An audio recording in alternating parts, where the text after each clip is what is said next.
birds and animals, even before those big animals with the floppy ears and really big trunks. Our story begins before humans like you and me, before shepherds, before wise men. Our story begins so long ago, it was even before Mr. Chapman lost all his hair. A time before everything, God made the world, and it was really good. But the humans he made, just like you and like me, became nasty and mean, quite fortunately. In fact, the humans didn't listen to God, so they'd hurt each other and wouldn't make amends, so God and his people were no longer friends. But to be friends again, God had a plan, and his plan was to send a really good man. Many years later, there was a young lady called Mary. She had a visitor who didn't mean to be scary. This one day, or maybe even night, an angel appeared suddenly and gave Mary quite a fright. The angel said, "I bring good news. It's really good. Honest. There'll be a baby born just as God promised." So Mary was going to have a baby, just as God promised, and the baby would be called Jesus. When they arrived in Bethlehem, Mary was ready to give birth to the baby who would be king. But guess what?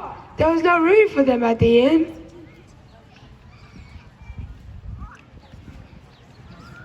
Don't be afraid. Don't get upset. Relax. Take a breather.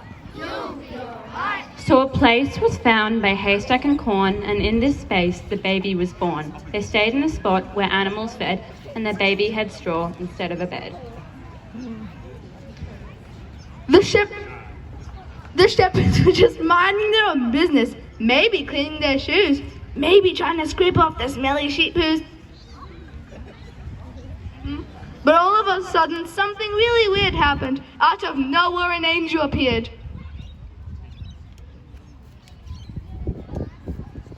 Don't be afraid. Don't get upset. Relax. Take a breather. You'll be alright. Then, as the angel said that, suddenly loads of angels appeared, and I mean loads. We bring good news. It's really good. Honest. There'll be a baby born just as God promised. So the shepherds, having listened to what the angel said, hurried off to Bethlehem to find the baby Jesus. And there they found him lying in a manger.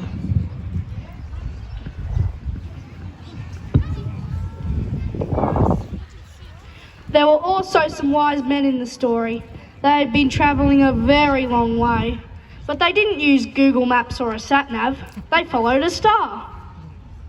They went to the king, King Herod, and asked where baby Jesus was, as they had seen his star.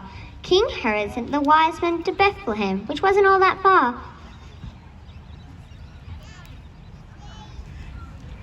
So the wise men found Jesus. They could have called him Sir. They brought him some special gifts, gold, frankincense, and myrrh. And the wise men bowed down and worshipped him.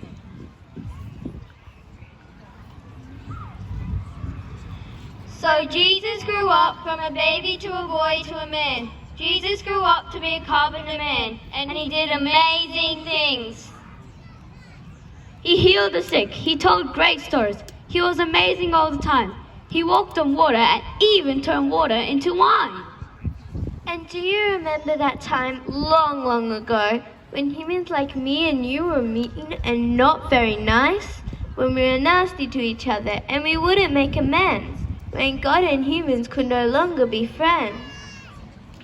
So then God had a plan to make us friends again. Well, Jesus the baby and Jesus the man was the exact same Jesus, and God's rescue plan.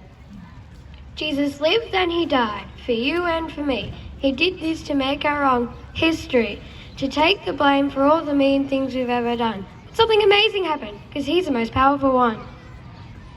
He came back to life and it's worth a big high five.